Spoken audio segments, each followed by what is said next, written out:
Okay, hello everyone and happy reunion. We are so thrilled that you are taking part in Trinity College's virtual reunion 2021 offerings. My name is Shannon Garden-Smith. I am the incoming Vice Chair of the Trinity College Alumni Association Executive. And it's really my pleasure to be hosting and moderating this afternoon's session on the virtual ROMWalk. I think it will be a delightful session.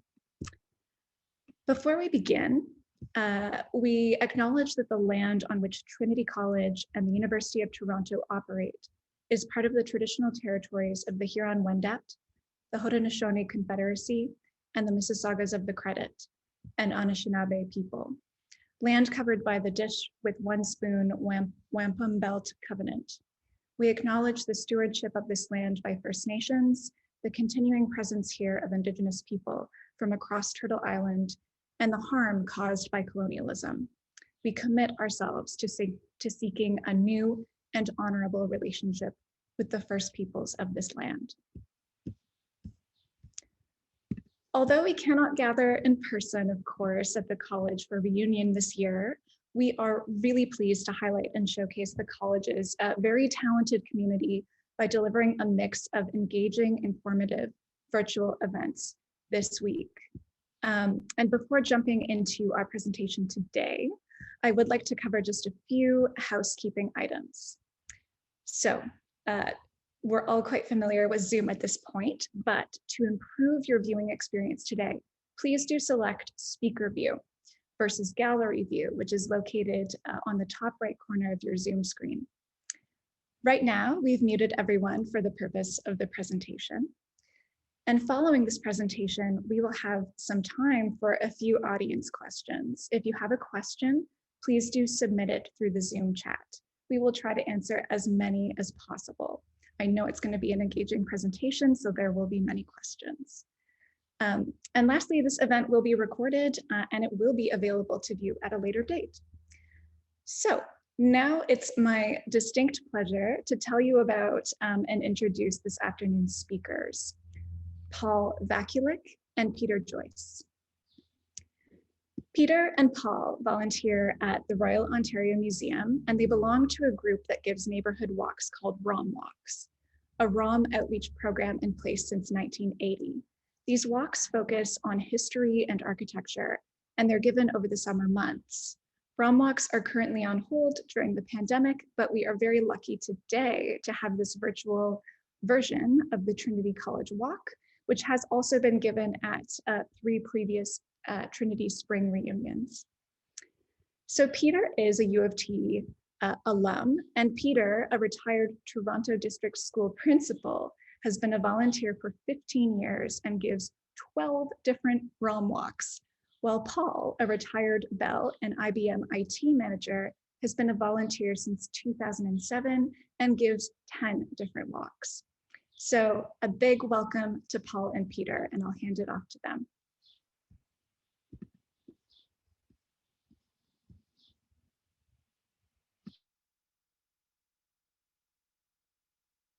Sorry, just unmuting, and I'll get my presentation set up.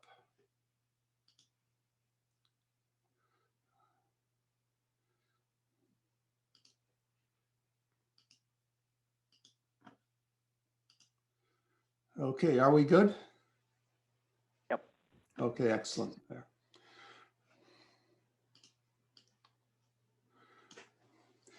Okay, just welcome to this virtual tour of Trinity College, everyone, and thank you for your time. Before proceeding, Peter and I would like to thank Sylvia Lassam,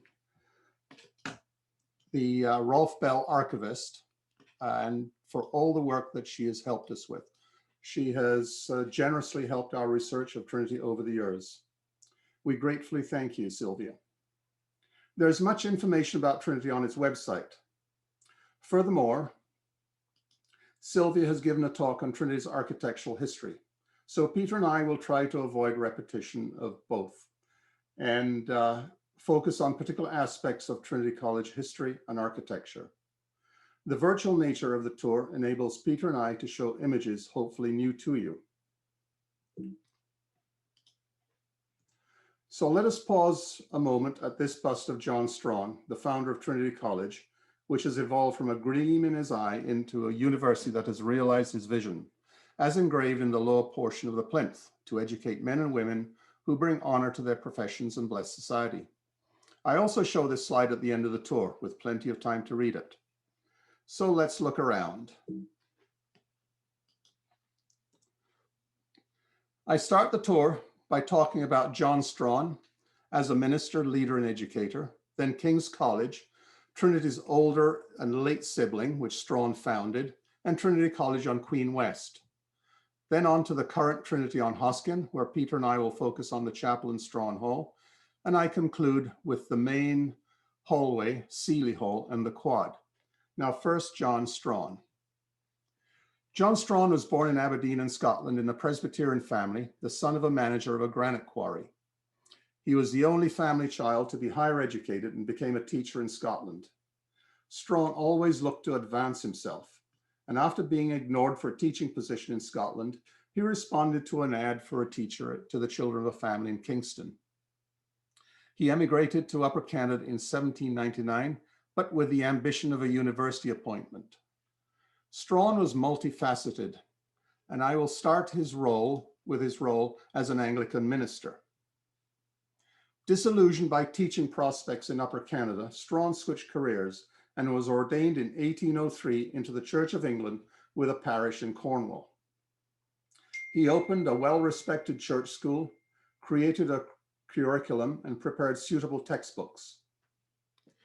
In 1811, Strachan solicited and obtained an honorary doctorate in divinity from Aberdeen University in order, quote, to increase its influence through title.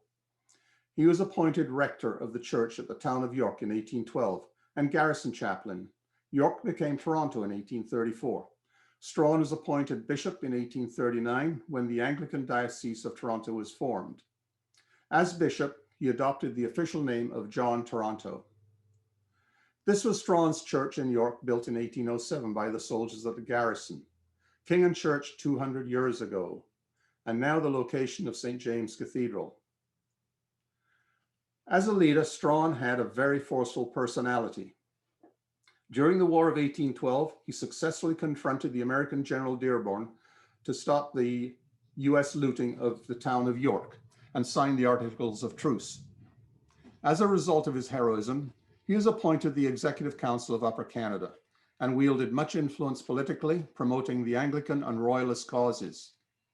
He founded the Loyal and Patriotic Society to initially help militia and their family in need, but extended it to help other worthy causes.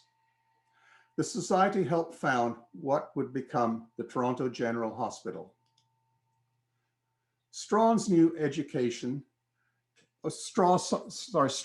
education as vital to shape the minds of future influence of Upper Canada.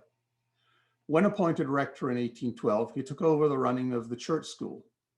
He built the school into a two-story schoolhouse north of the church, and it was known as the Blue School and is the forerunner of today's Jarvis Collegiate. Strachan wanted to establish an Anglican-controlled university in Upper Canada so students wouldn't go to US universities and have their minds shaped by US values. In 1827, he obtained a royal charter from George IV for the University of King's College. The charter requested by Strachan was for an Anglican-controlled university. Although given, the charter was felt too liberal in England, but not liberal enough in Upper Canada. And so the prolonged political opposition to King's began in Upper Canada. King's opened in 1843 with classes at the former Parliament building at Front and Simcoe. Its only building was a student residence, which we see here on the site of today's Legislative Building. In 1850, King's was secularized to create the non-denominational University of Toronto. Robert Baldwin, an Anglican and the leader of the Reform Party, advocating for change in the governance of Upper Canada, had opposed the founding of King's College, and once in power, passed the act to secularize King's College. The endowments granted for King's by the Crown were taken over by the U of T. This included the lands upon which the U of T resides. Undeterred, in 1851, Strawn founded a new Anglican university, Trinity College, independent from, in Strawn's words, that godless institution. He applied for a royal charter, which was granted by the Queen Victoria in 1852. Trinity was built on Queen Street West at today's Trinity Bellwoods Park. Trinity ended its independence with the U of T and joined in 1904, or as some from Trinity saw it, the U of T joined Trinity and moved in 1925 to Hoskin Avenue. The Queen West Trinity buildings became largely vacant and were demolished in 1956. It is now Trinity Bellwoods Park. The main gates still stand with the stone pillars painted white. The architectural plans by the firm of Darling and Pearson for the Hoskin Ave location were grand. However, due to the economic impact of World War I, the plans were greatly simplified. This is the campus of Trinity today. And this slide shows the progression of buildings from the South Building of 1925. The architects for the various buildings are shown. I now turn the tour over to my colleague, Peter Joyce, who will talk about the chapel. Thank you, Paul. The chapel we are about to view is here because people like to drink tea, Salada tea. The firm was founded in Montreal in 1892 by Peter Larkin. His main innovation was to replace tea, sold loose, from large tea chests with smaller packages of tea sealed in foil. This produced a uniform flavor, consistently fresh, and safe as no one touched the tea between factory and consumer. With the use of mass advertising, it became the leading brand of tea in Canada and northeastern United States, all supplied from facilities in Toronto, Montreal, and Boston.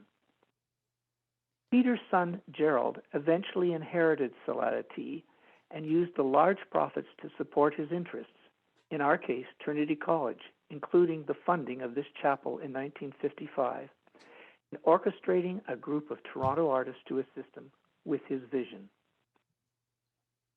Larkin selected Sir Giles Gilbert Scott as the architect. Sir Giles was the third generation of architects in his family, all prolific Gothic reliable architects. Ontario law requires that the supervising architect be registered in Ontario. So the on-site firm was George and Moorhouse, the longtime architects for Trinity, with Alan George as the architect of record. The overall design and many, many details were provided on drawings from Sir Giles. Entering the small, dark narthex, our eyes are drawn to a set of bright colored stencil glass directly in front of us. The windows are hand-painted using a pattern to position the rows of colored symbols, green circles, and red diagonals. The window on the left shows the coat of arms of the Chief Justice, Sir John Beverley Robinson, and the first Chancellor of Trinity. The window on the right has the coat of arms of Bishop of Toronto, John Strawn. Both sets of glasses are from the original Trinity Main Street. As we move into the narthex, our eyes are drawn to the light from our left. We look south to the massive altar window. To reach it, we need to descend the stairs. Very unusual move, as generally we step up into a church to be elevated physically and symbolically into God's house. If you stand at the crossing and look up, the key components of a Gothic chapel are evident: light and height. The light comes from the windows, which fill most of the walls, especially the south-facing altar window. The height is possible by the use of the great Gothic era innovation, the pointed arch. The point of the arch is more efficient in carrying load down to the foundations, allowing for less wall and more window glass.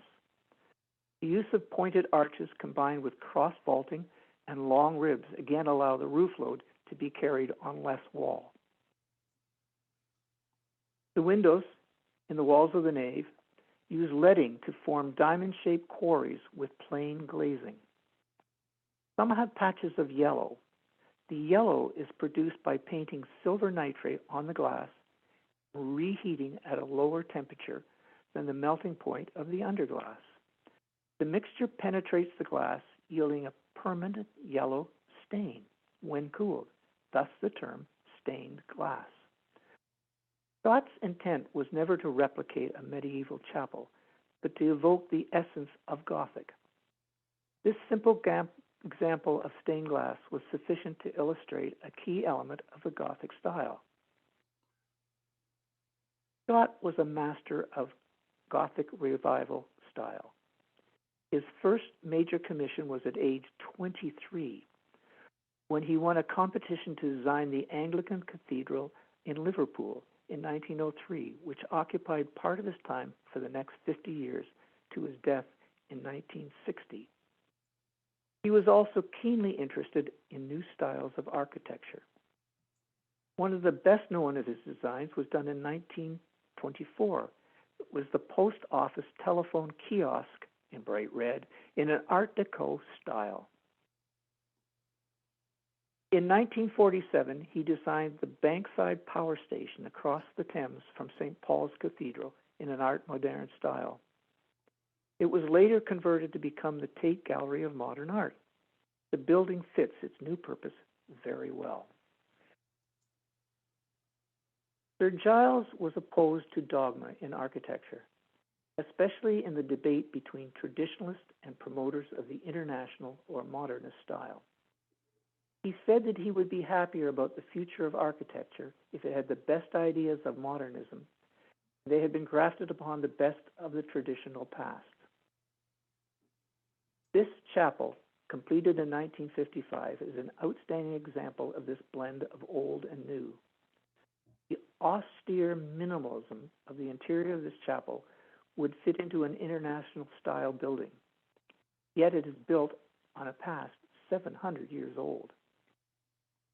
It's interesting that Mies van der Rohe had in 1954 completed in Chicago his prototype for the Seagram's Tower in New York in 1958 and the TD Center in Toronto in 1963.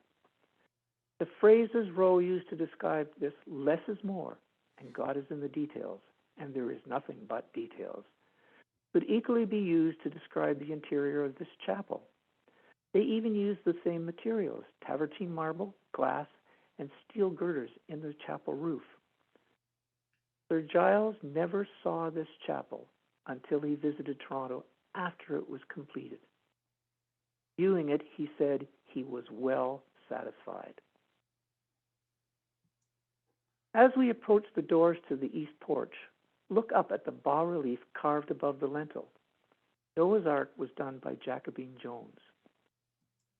English-born and trained, she came to Canada in 1932. She taught at Northern Vocational and the Ontario College of Art, where she was director of the sculpture department from 1951 to 1956.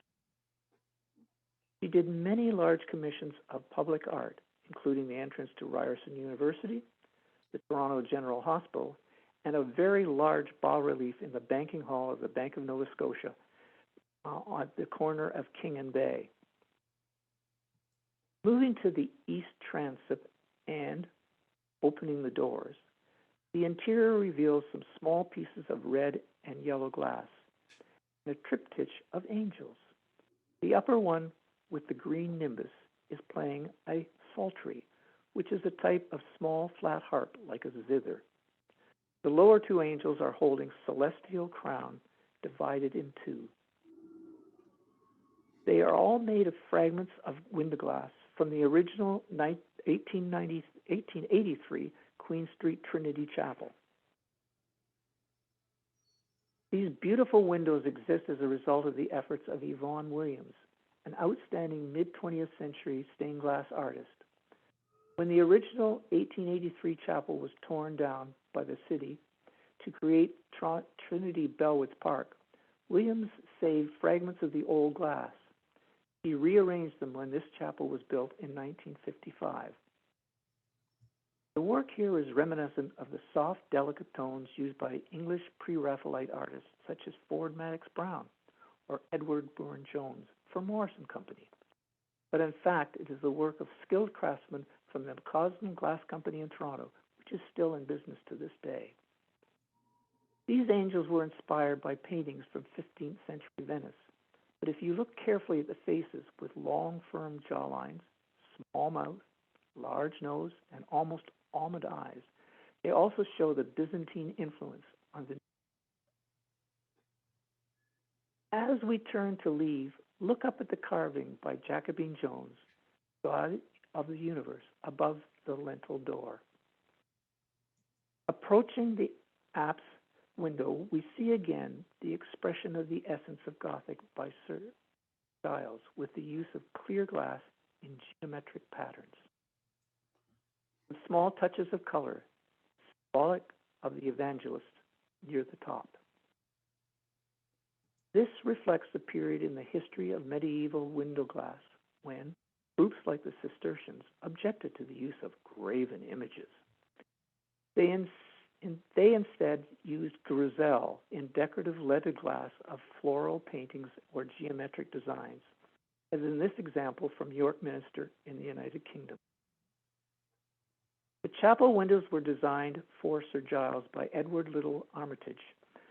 The two often worked together in projects such as the restoration of the Guildhall in London. Armitage was the last of the great designer of windows for glassmaker James Powell and Sons, Whitefriars, following Edward Burne-Jones and Henry Holliday. The glass was fabricated in 1954 and shipped in 21 cases, plus the metal bars for installation, on the Canard liner Franconian and installed in 1905. As we turn to the west transept, we encounter a bronze screen 18 feet tall, which was designed by Sir Giles, cast in England. It separates the Lady Chapel from the rest of the main chapel and is used for individuals and small groups. Behind the entrance, we see two very large fragments of glass from the original Trinity Chapel, rescued again by Yvonne Williams. These two represent a style different than the soft, gentle pre-Raphaelite glass of angels in the East Transept done by British artists influenced by Venetian examples from the early Renaissance. Both the window of David and St. Peter are influenced by the Nazarene Brotherhood of German painters who lived in Rome and were inspired by the late Renaissance painters, Michelangelo. The glass is much more dynamic and uses brighter colors. It is superb. Under Robert McCausland, the focus was always on color, design, and painting. Many painters, cutters, and assemblers produced over 32,000 major installations on a large-scale operation, which, as I said, still exists today. David is not the popular 19th century version of the youth with the head of Goliath. The bearded patriarch with his harp used here as a symbol and attribute as the writer of Psalms. The use of color is remarkable, especially the shimmering green of his mantle and the rich blue of his tunic. St. Peter is dynamic, fiery, with a beard-thrusting chin. He holds a book and key as his symbols and attributes. Above and behind is a fragment of a sail from a ship, again different from the benign popular view of St. Peter at the gate. The detailed painting and the color use is outstanding, especially the green brocade, which is a virtual McCausland trademark. If you look very carefully at the separate David sign, it is signed McCausland and Son, Toronto, 1888. Similarly, the St. Peter glass is signed by Yvonne Williams and George London as restorers. If you look up, you will see a polychromatic ceiling. In the medieval period, whole church interiors were very brightly painted. Here is a reminder of that from Sir Giles as a fact. The work was done by Alexander Scott Carter, leading heraldic artist in graduated as an architect in London, England, but specialized in interior architectural decoration and heraldry in Toronto. His designs include the processional cross from the chapel, the royal coat of arms, and over 100 shields of world universities in the Great Hall of Hart House, the coat of arms of Canada on the former Bank of Canada building at University in Queen. You'll see much of Carter's work on this tour. Along the outer side of the Lady Chapel are 6 window panels donated to Trinity, which may be from the 16th century. 2 Annunciation and 4 Armorial panels were arranged by Yvonne Williams. It's interesting to note that just as Toronto firms have been forced by COVID to pivot to new sources of funds, the Reformation forced glassmakers to find new clients as churches stopped making stained glass windows. They turned to providing coats of arms in glass to wealthy groups and individuals to show their old, new, or maybe made-up family. At this stage, we return to Paul as he points out some of the many more treasures in Trinity in the church. Okay, thank you, Peter. The carved oak altar here was moved from the chapel of the Queen Street campus. The quality of the carving suggests it was the work of William McCormack, an English-born master carver, whose work graces the Dragon Staircase at University College and many private residences and churches in Toronto and the Legislative Chamber at Queen's Park. This sign carving of the royal coat of arms behind the Speaker's chair at the Legislative Chamber is by McCormack. The cedilla behind the altar is a composite piece created by Peter Wilde from fragments of 2 prayer desks used in the old chapel. The beautifully carved symbols of the 4 evangelists may also be the work of William McCormack. The cedilla was a gift in memory of Robertson Davies from his widow and contains the author's coat of arms and life dates. The Lady Chapel contains a blonde oak organ made by Quebec craftsman Carl Wilhelm in 1982.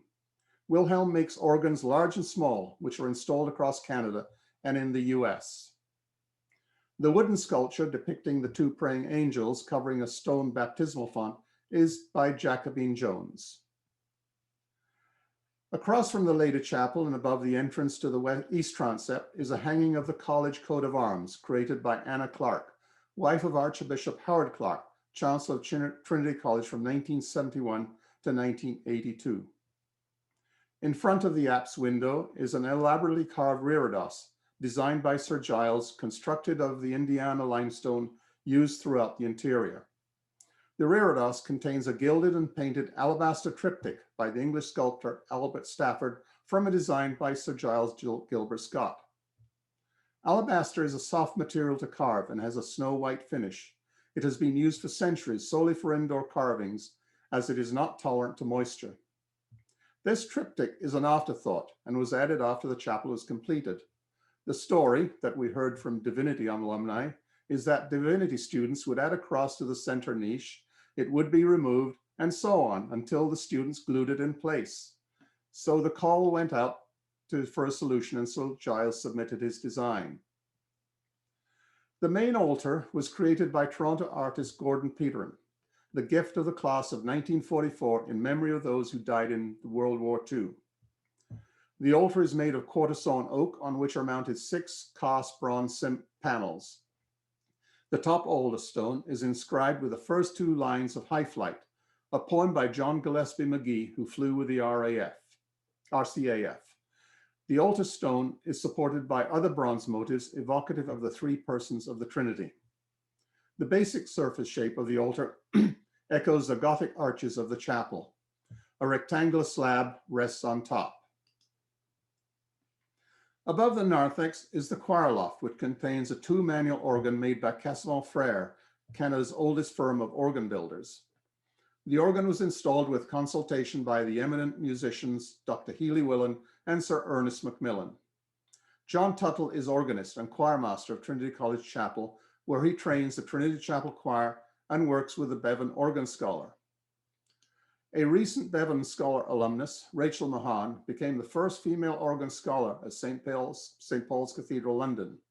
Rachel is now Director of Music at Coventry Cathedral, England. The carved-on stalls at the rear of the nave were designed by Sir Giles Scott. The plaque next to the stall is in honor of Gerald Larkin. On the east wall is a memorial to those who died in both World Wars, designed by architect Alan George. The three heraldic roundels in the lower frame were likely designed by Scott Carter. On the north wall is a painting of the crucifixion entitled Mediterranean Christ by the Spanish artist Juan Sala Santana. Above the chapel entrance is Emmanuel Hahn's carved tympanum, "Unto us a child is born." Emmanuel is from a talented Hahn family. Emmanuel created the Adam Beck statue at Queen Anne University and the bas-relief panels from the Memorial Arch at Niagara Falls, which was designed by C.W. Jeffries, who was best known as a historical illustrator. Hahn also designed the Blue Nose schooner on the dime in your pocket and the caribou on the quarter. His brother Gustav painted the apse ceiling at St. James Cathedral, Gustav's daughter Sylvia, the murals in the ROM ground floor gallery, and brother Paul, a musician and owner of Paul Hahn pianos. Emmanuel's wife Elizabeth Winwood was a painter. We now head into Strahan Hall. Strahan Hall was added in 1942. The Hammer Beans trussed roof is of British Columbia cedar and the wall panels are of oak. The portraits hanging on the east and west walls are the provosts of Trinity College, and above the fireplace is the portrait of John Beverley Robinson, the first Chancellor of Trinity College and former student of Strahan at Kingston and Cornwall. At the south end of the hall, there is the Minstrels Gallery, and above it is a mural of the Royal Coat of Arms of Queen Victoria. It marks Trinity's founding by the Royal Charter in 1852. The mural is by A. Scott Carter, whose work we saw in the chapel. On the face of the gallery is a clock flanked by the arms of the University of Toronto on top, St. Hilda's College on the left, and the Old Trinity Medical College on the right. The legend below is an English translation of a Latin inscription written by William Cowper in 1788.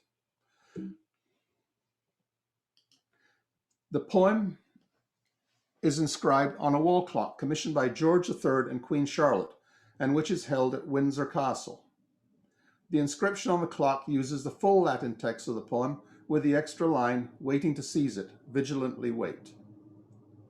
We now turn our attention to the north wall, where there is a 17th century Flemish tapestry, flanked by two portraits and a gilt crest above.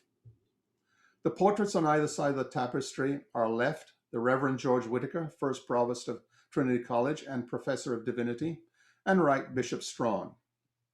The Latin inscription in gold lettering within the blue band of blue color is from Psalm 121, "Let peace be in thy strength and abundance in thy towers." The tapestry was a gift from Gerald Larkin shortly after the hall was completed. It depicts the moment that the Queen of Sheba arrives at the court of King Solomon. Larkin provided no provenance for the tapestry, so some research was conducted. A tapestry with the same border is in the Civic Museum of Milan. They have identified the studio of Michael Waters as the creator of the tapestry and Abraham van Diepenbeek as the creator of the cartoon from which the design was taken. The gilt cresting above the tapestry incorporates the arms of John Strahan, the personal arms, with the motto, "I am cautious but not fearful." Over the fireplace are the coats of arms of Provost Cosgrave, the college, and Gerald Larkin. The heraldic designs and stone carvings on the mantel are the work of A. Scott Carter. To the right of the tapestry overlooking the quad is the oriel window, which incorporates the arms of academic institutions that have a connection with Trinity's history. The window was designed and installed by Yvonne Williams and George London, whose work we saw in the chapel, and Esther Johnson. The design of the oriel window and its placement in the hall is modeled upon Trinity College, Cambridge. Here we see close-ups of the schools and universities, some with a connection to Trinity. I now return to Peter for the windows, commissioned by Gerald Larkin.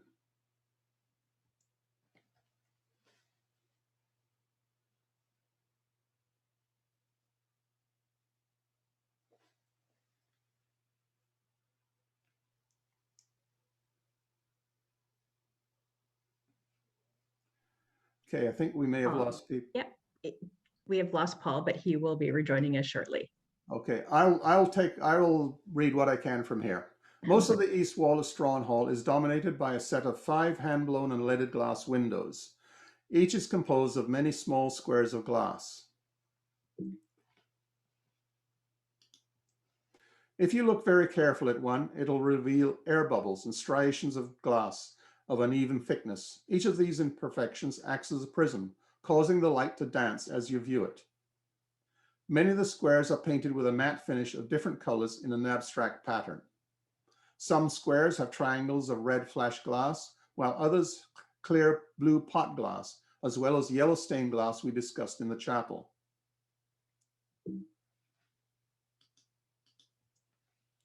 At the top of each large window is lettering in different languages, and in 3 are superimposed figures. There's a very brief description of the glass you saw many times while attending Trinity College. The more interesting story is explaining how and why these windows exist. After the Oriel windows were completed, Gerald Larkin decided that these windows also needed attention. In 1947, he commissioned Yvonne Williams Studio to make the stained glass window with a theme of drama. Yvonne asked glass artist Ellen Simon to join her in the task, and Ellen had completed a design when Mr. Larkin asked to have a knight in armor in the central window. What he expected was something like this, which are from the baptistry in his church at St. Thomas on Huron Street. Simon, being a peace-oriented person, was not prepared for 5 windows of soldiers. After much research, she found a solution. Instead of mythical knights of the Round Table, she used a real knight. Walter von der Vogelweide had a real coat of arms and chainmail armor. He fought in a crusade and was rewarded by the Habsburgs with an estate where he spent the rest of his life composing lyrical poetry as Simon depicts with a quill pen in his right hand. This work greatly influenced German literature and culture. Once this window was done in 1951, it changed the theme to poets and cultural influence. In 1952, the David window was completed, and again a writer of poems set to music was used. In this case, Psalm 139 is the text. David is detected as turning his head away from the sword on his harp and in praise of his Lord. The red flash glass wrapped around his upper body is signifying his royalty. Yvonne Williams suggested that both the knight and the king have crossed legs, and Ellen drew them as such. In 1954, they completed Shakespeare. Note the mask in the lower left. The skull in his hand, according to Ellen notes, is not poor Yorick, but is intended to represent his insight into the human depths of his sonnets.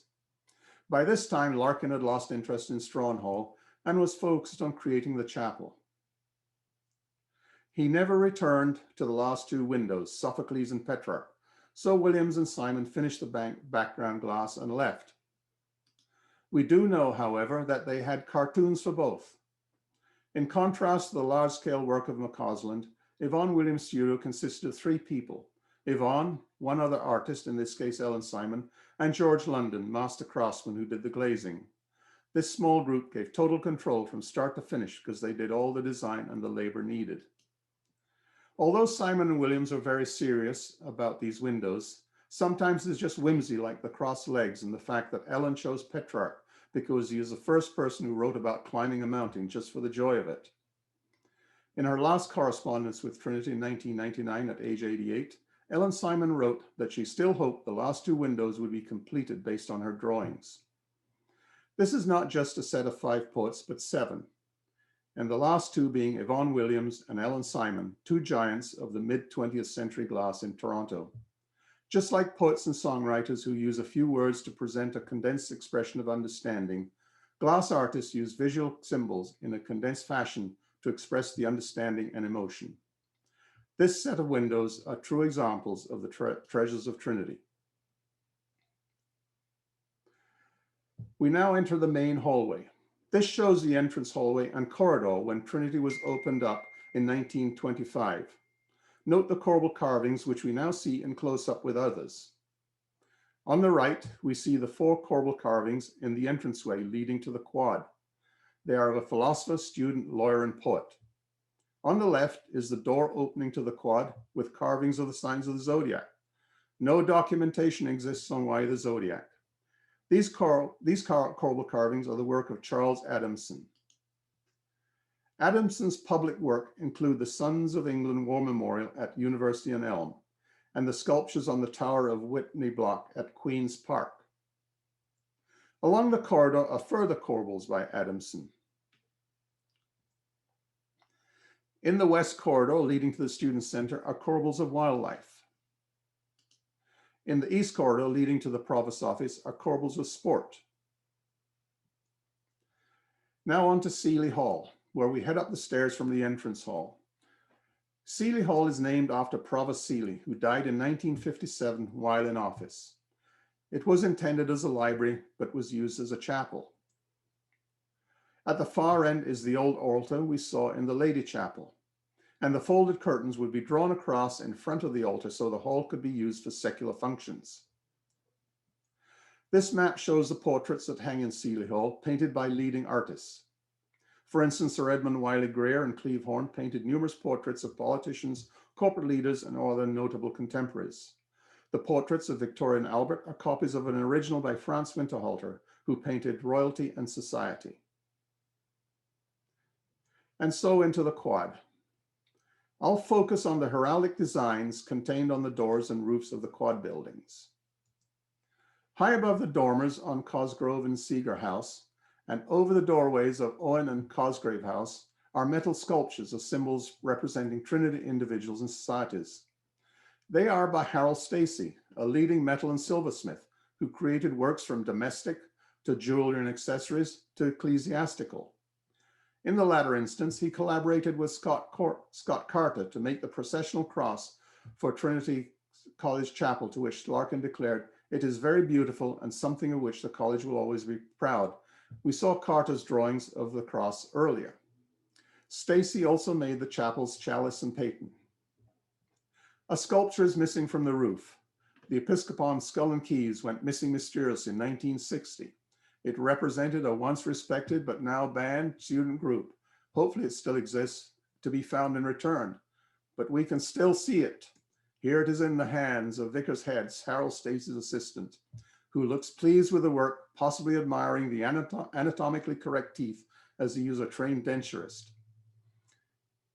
And here's Harold Stacey installing the Episcopon on the roof of Cosgrave House. Harold Stacey's daughter, Callie, says the gap on the roof is like a missing tooth and could be replaced by a new sculpture, say an owl, to signifying learning and wisdom. These are the coat of arms over the doorways. John Beverly Robinson was the first Chancellor of Trinity, and John Henderson a major benefactor. Whitaker, Boddy, and Welch were the first 3 provosts. Again, more work by Scott Carter. The 2 faces on Henderson Tower Gateway are those of King George VI and Queen Elizabeth, and are the work of Arthur Henshaw Packer, who we see here working on the face of King George VI. Also by Packer are the faces of Provost Cosgrove and Archbishop Owen on the doorway leading to Strahan Hall, as are the faces of Chancellor Worrell and Provost Seeger on the outside of the main entrance leading from Hoskin Avenue. Packer was born in Wiltshire, England, and studied art and architecture. He emigrated to Manitoba and moved to Toronto. No documentation exists, but his family said he worked on the bas-relief and coats of arms on the Bay and Lakeshore Postal Station, now the Scotiabank Arena, and the Canadian coat of arms on the Railroad Bridge at Niagara Falls. John Strachan created his personal arms, incorporating a stag by using the idea from the coat of arms of a Strachan clan in Scotland.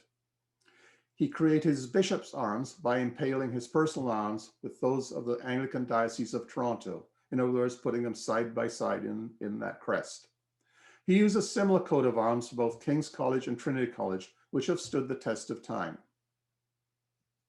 A new Trinity College coat of arms was made in 1988 by the College of Arms in London and declared and registered with the Canadian Heraldic Authority the following year. And so back to the bust of Strahan Hall. We conclude here where we started with John Strawn in the quad. This bronze portrait bust was created by Adrian Allison, the late Adrian Allison, and donated to the college by the student body in 2004. Adrian was a sculptor qualified in medicine and art. As a doctor, she developed and ran Sunnybrook's restorative prosthetics department. As a sculptor, she created the Actor Award statuette and Ottawa's War of 1812 memorial, amongst many commissions. Strawn died in his 90th year in 1867. His funeral was massive, and he's buried in a crypt underneath the chancel in St. James Cathedral. When you return to Trinity, do stop by this bust of John Strawn and say a thank you for your educational and social life at Trinity. Peter and I do hope we have given you a greater appreciation of the art and artistic talent involved in the creation and building of Trinity College, which has resulted in a campus akin to an art gallery and museum. All the people shown here are top in their fields. In soccer terms, or football as it is known around the world, this team of artisans has the stature of Real Madrid. When you're back visiting Trinity and on pandemic times, do look around and proudly appreciate the treasures of Trinity. There is much additional information, especially on Trinity's website. We have documented those internet links and other references in a PDF, which you can request by emailing trinwalk2021@gmail.com, an easy email to remember and shown on this final slide. Thank you for your time with us. Peter and I can now answer questions. Thank you so much, Peter and Paul. And I mean, especially thank you, Paul, for taking over the presentation so seamlessly. That was really brilliant. I learned so much. I think it's so important to be thinking about the ways in which our built past and history is, of course, informing the present, especially in this time when we're really thinking about what those histories mean and how the college can continue to be an incredibly welcoming, vibrant space for the diverse student community. I especially really loved your highlights of some of the women sculptors and a lot of the women involved in building the college as well. So we do invite you to please share your questions in the chat. I will do my best, to collate those and deliver those to Paul and Peter. And I see Isabel says, many thanks for an interesting tour. Now, just to get us started as our audience is thinking about questions themselves, I know, Paul, you expressed before we started the tour today that you have so much more to share about the architect of the chapel, Scott. So I would invite you to elaborate a little bit more on that architect. And again, it's just, it's so exciting. I know you've delivered this tour for several years in a row, and it's exciting that you're continuing to learn new things about all the content involved in the tour. So I'll hand it back over to you for a moment. Okay, thank you. Is Peter with us or is he still offline? I think, Peter, please do give a shout if you're here. I think I think that he's having some trouble staying connected. All right. Well, when we talk about the chapel and Scott in the chapel there. I am here. Oh, you're there. Okay, here's Peter. Excellent. I'm here. All right. Can you? I'll let you talk about Scott and the chapel, Peter. Okay. Giles Scott was the grandson of a brilliant architect, and the son of one equally so. They were, between the three of them, probably the most knowledgeable people in the Gothic architecture in England, at least. The thing that makes Giles Scott so interesting is that he went beyond that and designed for the times, but still came, as I said in the address, he came back to the beginnings of architecture and the stonework, and he managed to put those things together brilliantly. The other thing that was very interesting was Giles Scott came before the building was built and looked at the landscape, etc., the building, and then he went to England. He was working on a major project for an office building at the same time. So provided all of the drawings, etc., to Alan George, but never saw it till it was absolutely completed, and he came back and checked it out, and he was very, very pleased with what he saw. He was trying to match it with modern architecture, and so he was very concerned that he used so much glass, but it worked brilliantly. If you ever get a chance again to go in on a sunny, warm day, stand in the middle of that altar, and the dance of the glass light is such that it's indescribable other than actually experiencing it. But it just shows what an outstanding architect he was, very late in his life when he did this work. Okay, thank you so much. I see two questions in the chat, and given that we just have a few moments left together, I'll batch those questions. I'll give them to you both at the same time, and please get to them as you wish. So our first question is from Christina about the loss of the original building. If you could share a little bit more about that, the original Trinity. And then the second question is, and I think that this might warrant another several hour long virtual tour, but if you could boil it down, could you share any highlights or tidbits about St. Hilda's College, if you have St. Hilda's, rather, the building? So those two questions. All right, I can take the original building. What happened was that it starts with King's College, which was secularized, and I won't go into that because we just have a few minutes. So Strawn went away and wanted an Anglican University, Trinity College, bought the land out on Queen West, and basically divorced himself from the U of T at the time, which had taken over all the King's College stuff. Built the land there, and after a while, as other colleges like St. Michael's, Victoria came into the U of T, Trinity felt it should rejoin, and they joined in 1904. And at that point, they purchased land at Hoskin. They sold the land at Queen West to the city, and then they moved in 1925 to the current campus on Hoskin Avenue. So that is the background to it. Basically, Strawn going off, upset with the government, creating a new Anglican university, and then as things settled down, and they got back together with the U of T and moved closer into town there. So that's where we have the current Hoskin. The diagram I showed there, initial plans were very, very elaborate, very, very elaborate. But after the war and lack of funding, it was simplified to what we have right now, with just the south building being built first. What else? St. Hilda's. St. Hilda's there was a St. Hilda's building out at Queen West, north of the campus there. And then the St. Hilda's, I had a date on that slide for when it was built here. So that's when they moved to St. Hilda's. Initially a female residence, but then I think around 20 years ago, it became co-ed, as did Trinity, the Trinity buildings, Cosgrove, and all those.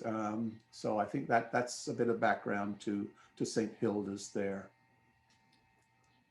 I would just add one little bit to that. I'd add one little bit to that, is that a piece of St. Hilda's is now in Trinity, in that the group of 7 paintings are off the main corridor. There's a broadcast, I believe, later on today about that. Yeah, Sylvia will be talking about the group of 7 at 5 o'clock today, I think. Great. Yeah, thank you both so much. And I would highly recommend everyone have the chance to hear from Sylvia. She's such a wonderful font of knowledge. I'd like to reiterate Sylvia has been fabulous with us. She's really helped us with our research on this and very generous with her help. So again, thank you, Sylvia, if you're out there, or someone can pass the message on to her. We all will. Thank you, Sylvia. And thank you, Paul and Peter. So we are at time. This concludes our session today. And apologies that I wasn't able to get to every question in the chat. However, we do have Paul and Peter who generously offered to answer some questions via the Gmail email address that was shared earlier. So a big thank you again to our incredible virtual tour leaders. I think that we've all learned so much today, and it's been truly a heartwarming experience to feel reconnected to the physical site of the college as we're likely dispersed all over the globe. So on behalf of Trinity College and the Office of Development and Alumni Affairs, we thank you, all of you, for attending. Take care and stay well. We hope to see you soon. Thank you, Shannon, from Peter and myself. We really enjoy giving this talk. Trinity is a fabulous place.